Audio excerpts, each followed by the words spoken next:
The first person to survive Alzheimer's disease is out there. And the Alzheimer's Association is going to make it happen by funding scientific breakthroughs, advancing public policy, and providing local support to those living with the disease and their caregivers. But we won't get there without you. Visit alz.org to join the fight.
I'm good, this is that on.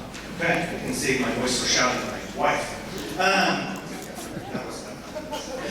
So I get to introduce our next speaker, who's going to be talking about combating compassion fatigue and mindfulness. And I can promise you there's no one better than Cynthia Hazel. Oh my gosh. Cynthia is a multi-gifted inspirational speaker and transformational therapist with a compassionate heart for service. I read that, but it's true. Cynthia graduated with a Master's of Arts in Communications and a Master's in Adult Education, two different universities, two different masters. She has worked with veterans, PTSD, and she's just a life coach and just a wonderful, wonderful soul. So thank you for sharing your expertise. I'll let you hook up, okay? Thank you so much. Can everybody hear me? Yes, ma'am. Good, because I live in the hill country. And so I'm a living process here for what it can do to your voice. So all week I've been struggling to get past this allergy stuff. And it was really funny because I used to sing with the dementia choir. And I sang soprano. So if you hear me talk today, you're going to think I sang bass.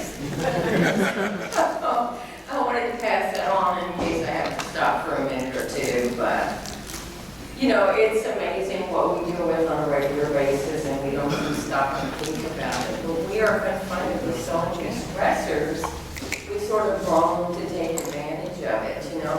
We're saturated with social media and the news 24/7 now.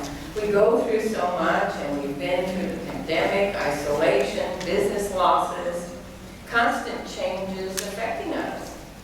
And since 9/11, with so many fatalities and casualties, continuous war, it starts to accumulate, you know, and in the work that I was doing with the veterans, I saw so many of them come back with injuries that we helped them to recover from.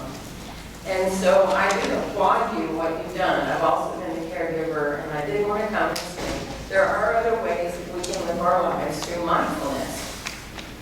Now, it was really fun to follow this fellow because I have a point that's slightly different from what he shared. So, it's hard work being compassionate.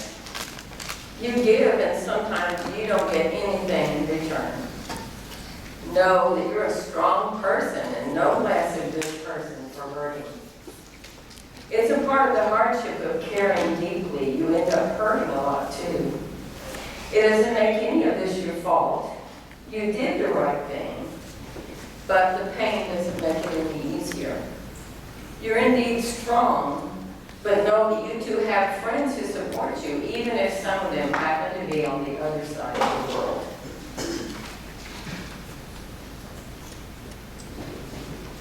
So I'm going to tell you a little bit about me. I stepped onto the healing path after experiencing 2 major automobile accidents and going through a lot of pain. And so I spent time in the after effects learning how I could take that and turn it around and help other people. So I do presentations like this one, also about giving thanks, encouraging others, how we can all live mindfully and learn to breathe and live more comprehensively. And I have a latest talk I'm working on, and that's loving others and loving ourselves. You're the focus of my personalized one-on-one sessions. They're about reconnecting the heart and helping us reach to a deeper place of peace and connection. And people find them to be very effective. Okay, I have the rest of my contact information at the end, so let's move on. So I wanted to start with the definition of compassion fatigue. And that talks about feeling the strain of another's pain. It follows because fatigue means we're exhausted and we're impacted. As caregivers, it affects us physically, psychologically, socially. It's prolonged stress, and we need to learn how we can deal with it.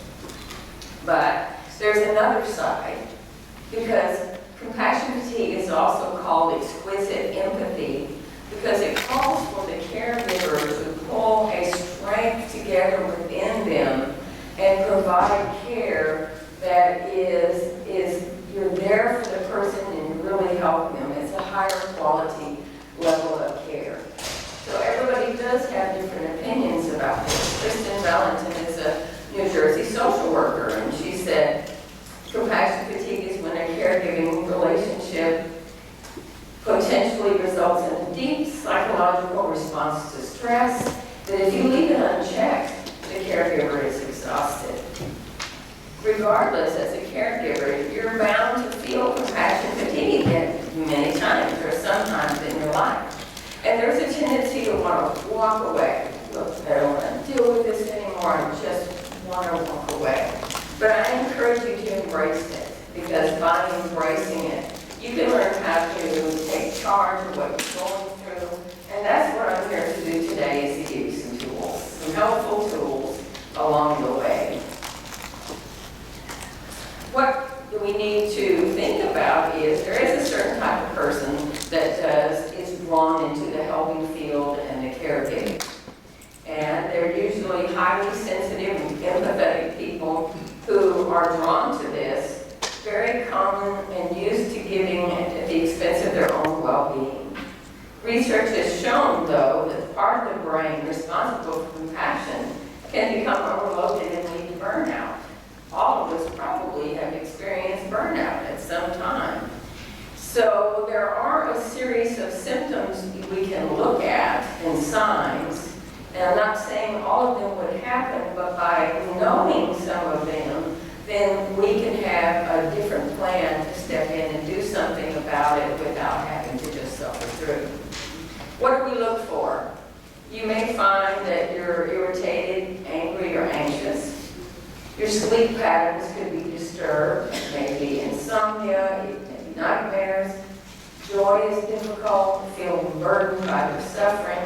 And if you put your career on hold, you may run into times when you feel isolated.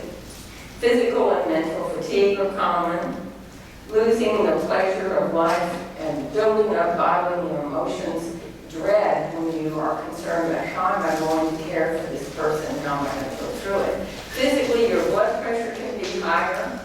You could feel numb, hopeless, or powerless. And some do turn to using drugs or alcohol excessively. What does this all boil down to?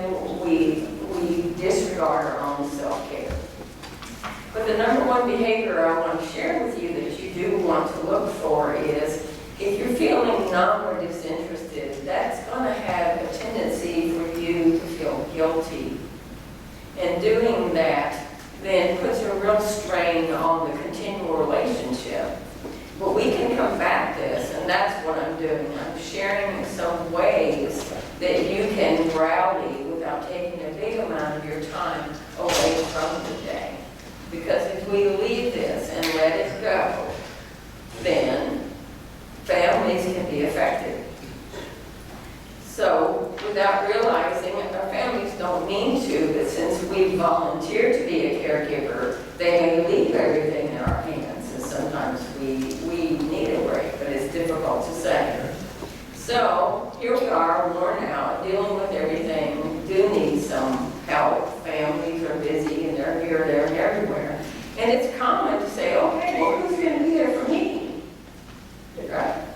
Because each new day is a new start. It's important to empty yourself out so that you can provide adequate care, because it accumulates. If we don't deal with it, it's going to get a little tougher.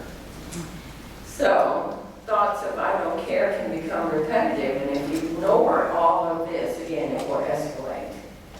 So it's important to address this behavior, because if left alone, it can destroy our families, our friends, our loved ones, our relationships with them, and we want to do a better job of relating this situation. What's a great way to start? Think about forgiveness.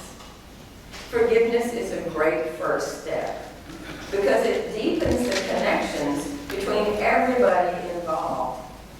So to start, ask yourself, are there some people I'm having a hard time forgiving? Is there someone that's asking for my forgiveness and I haven't given it to them? What do I do? Well, there's a woman named Dianne Teran, and she wrote a great article on self-compassion. And she said, by bringing goodness of compassion to the parts that you've turned away from allows for your healing. Self-forgiveness is a perfect place to start because it opens the flow to forgiveness for everyone. Compassionate forgiving helps give you the courage to face issues, to talk to people, forgive people.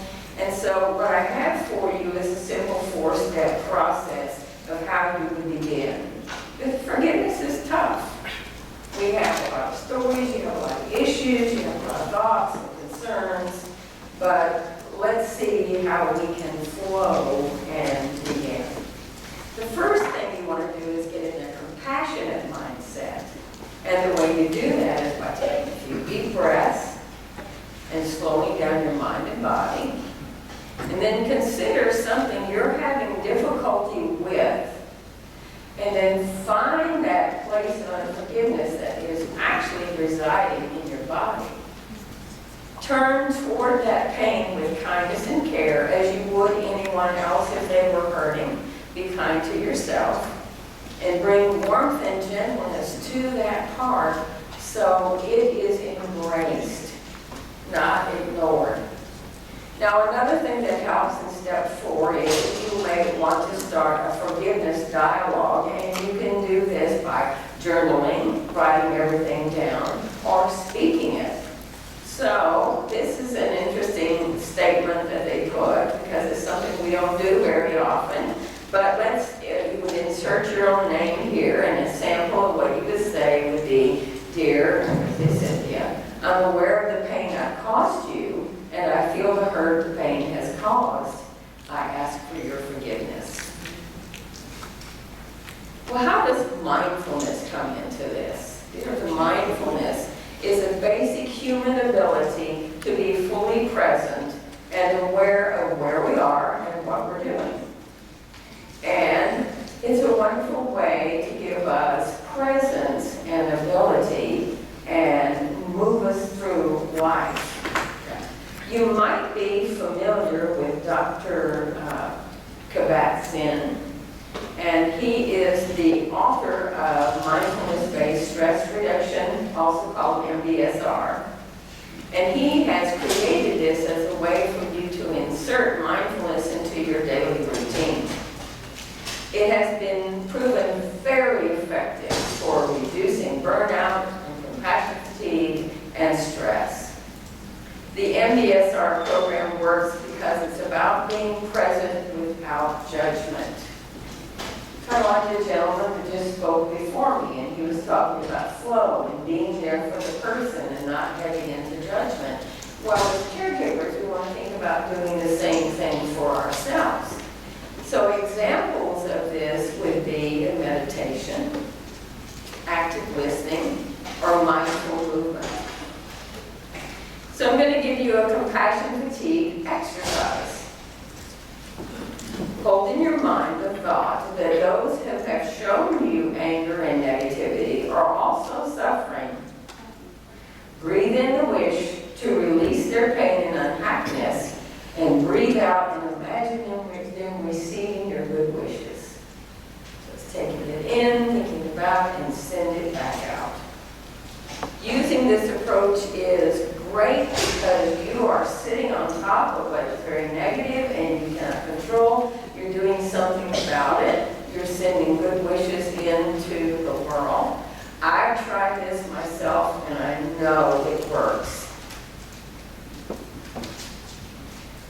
Okay, we talked a little bit about breathing, and I'm going to give you a couple of other exercises that you can do. And what I had designed was a way for you to provide a relief for yourself without walking off and leaving the person that you're caring for, but being able to find a quiet place and then begin this exercise. So have you paid attention to your breath when you're stressed? Have you noticed that maybe it's, I'm not really noticing, I'm not paying attention because we breathe automatically. But if we're really under stress, we're probably not fully engaging the whole abdomen. We're just kind of, and what happens with that is it has a difficult problem with this called shallow breathing. This is because you are not completely releasing all the air out of your body. The air becomes stale because you are breathing in your own carbon dioxide. So essentially, you're negating your own ability to live and move in a better way. All right. So, of course, it's going to have a negative effect on you. Of course, you're going to be right in the middle of a challenge. You have something you have to do, and here you are barely making it yourself. So let's talk about breathing in such a way that you can rebuild. Now, I'm going to teach you a method. It's called a 4-5-6 counting method. Okay? And you're going to breathe deeply from the abdomen. So I want you to work on this being in a separate room. It's meditation, but good news. You don't have to do a yoga position. You don't have to do anything dramatic. You can just go and sit comfortably, legs uncrossed, sitting up straight, and practicing breathing. This is going to calm down that portion of your brain called the amygdala, but that's where the fight or flight is located. So you want to keep it calm and keep yourself working on your side, and you're going to automatically feel safer. So the method works by counting to 4 when you're fully breathing in. Okay, sit and think about that now, lady. You can try it with me. But if you're sitting and you're just breathing in, 1, 2, 3, 4, and then hold the breath for 5 counts. 1, 2, 3, 4, 5. And then when you breathe out, push all the air out of your body. So do a count of 6. 1, 2, 3, 4, 5, and 6. So when we first breathe in, we're taking in that air to a count of 4. So we're getting used to the fact that we are opening up our abdomen and we're breathing across, taking that in. So when we're holding it, we hold it for 1 count longer because we want to have that air make a full move around our body and nourish our lungs and have us feel better. And finally, with 6 counts to send it out, we're sending it out so strongly that we get all of that stale air out, and we worked really hard, and we're ready for our next breath. So that's the idea behind it. It creates flow, helps you regulate your nervous nervous system and brings you back into balance because the chemicals in your body are healthier now. Okay? So we see on the screen a woman named Julie Potiker, and she's a mindfulness expert. And she asked us, she said, do you ever wake up, hear the news on the phone, and just want to crawl back in bed and throw the sheets over your head? And sometimes it might get even worse where you feel like, wow, you know, the state of the world, I just can't take it, and I almost want to cry. So I have an alternative, and it's called the calmness meditation. With the calmness meditation, you would create a phrase that you can concentrate on. So a focal phrase could be, I am loved, or I am peaceful, or I am safe. All right, let's take the I am loved. So again, you're sitting, you're awake, the one you care for, it is safe, you're able to go find your own space, you can sit down, sit quietly if you're in that great posture. And as you are breathing in, you're thinking that phrase to yourself, I am loved. I'm going to choose that one. So let's just breathe in, I am loved. Come on, it doesn't hurt to breathe. And then push it out, sending out all that tension you were holding on to before. So you breathe in, thinking about love, hold, and then send it out. It's a wonderful way to release that and to rebuild. It's easy, it's quick. These exercises work if you only spend 5 minutes at a time. So it's not taking a whole lot of time away from what you have to do for your regular day, but you giving yourself a break and you actually said, okay, I'm going to do this. Now, after you've done this for a couple of minutes, then you can turn the phrase around and let's substitute the name of the one that you're caring for. Let's say you're caring for your mom or your sister, her name is Sarah. Your phrase would be, Sarah is loved. So you're breathing and thinking Sarah is loved. And then breathe out that tension. If you've had a rough day as a caregiver, it might be able to just release a little bit of that tension easily by just breathing it out. This technique also works very well for people who are dealing with long-term caregiving issues because it affects the part of the brain that is associated with emotional processing and helps you reduce negativity. What I like about it is the bonus that it gives because you will see after practicing this for a while that your ability to forgive and self-accept will be increased. And naturally, the payoffs you're going to have is to increase your relationships with yourself and with your family. Now, here is something that many of us do. If we're very busy, we don't think about it, and that's to create a self-care routine. It's not selfish, it's vital. Just like being on an airplane and you're getting ready to go and the stewardess is talking to you about safety features, and she says to you, if the air cabin pressure changes, the oxygen mask will drop down, put it on yourself, and then take care of the one that you're with. That's caregiving. Take care of yourself first, get yourself strong, build yourself up, and then care for the one that you're with. So, I have a series of attitudes and actions I'd like to share with you. And I suggest you pick one and see if that works, and maybe you can find ways to work it into your routine. First of all, don't be afraid to say no. It takes the pressure off trying to be everything to everybody. Honor your feelings. Treat yourself with care and compassion. No, accept, and be yourself. Lighten up and let go of what you cannot control. And finally, replace anger with love and understanding. Okay, those are the attitudes. Okay? Now, let's put that into practice with some combined actions.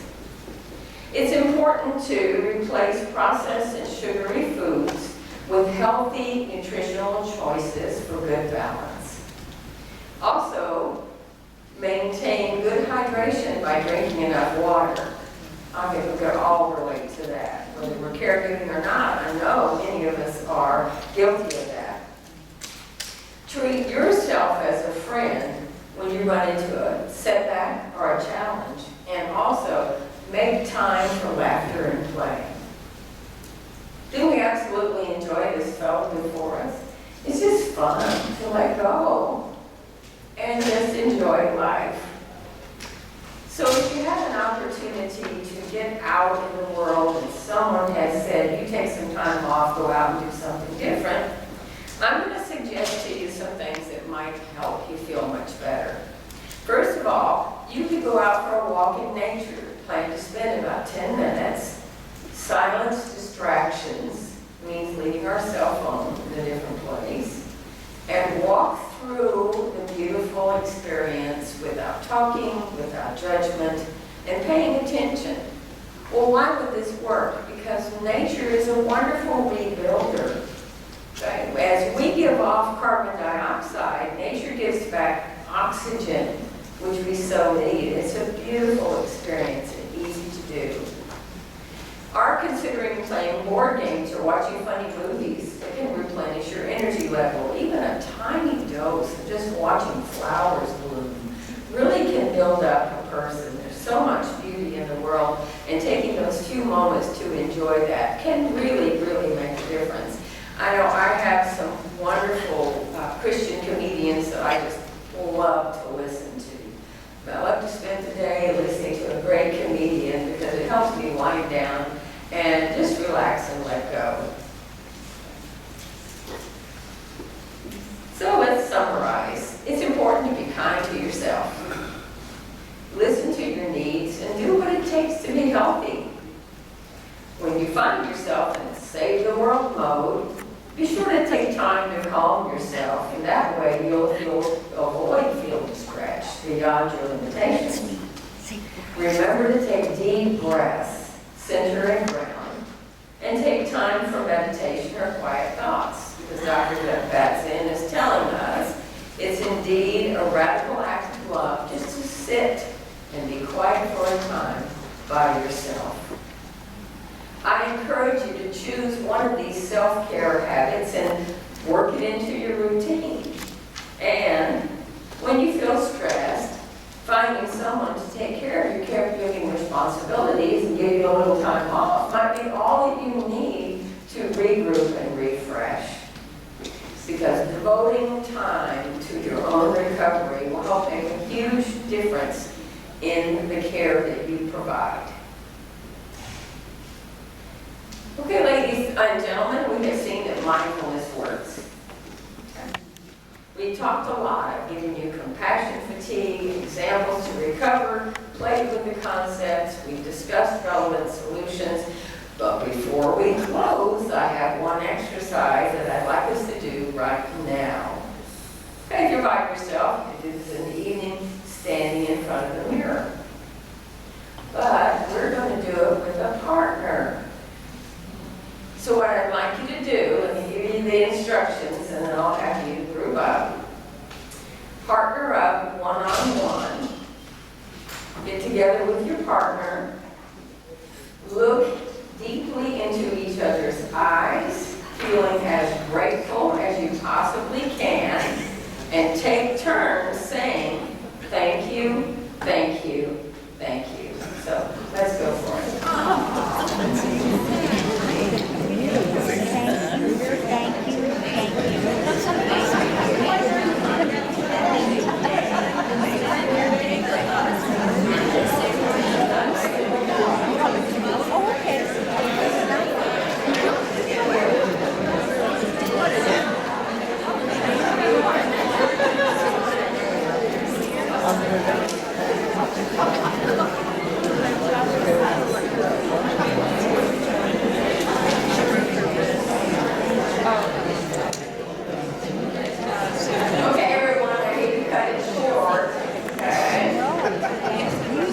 We're going to have to wrap it up. How do you feel? Okay,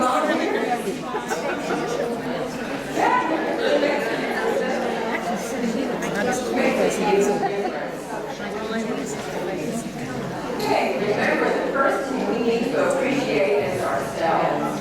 Okay?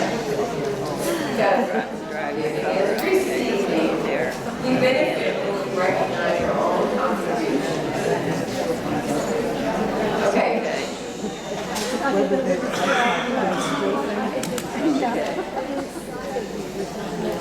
I'm almost done. That was exciting, though, wasn't it? To take those few minutes and just appreciate ourselves. So, I want to thank the Alzheimer's Association for allowing me to come and present today, and also for all the wonderful programs that the organization provides, right? Because isn't it invaluable to be a part of a larger group that provides you with connectedness and comfort?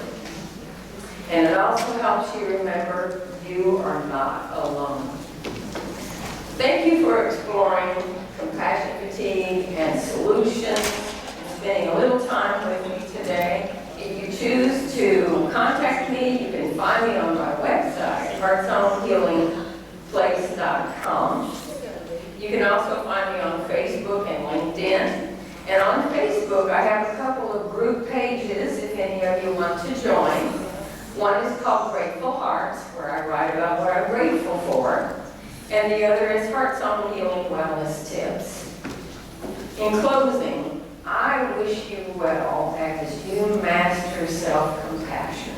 As we saw earlier, it's just so big, take just those few minutes and recognize the contribution you're making, because you're worth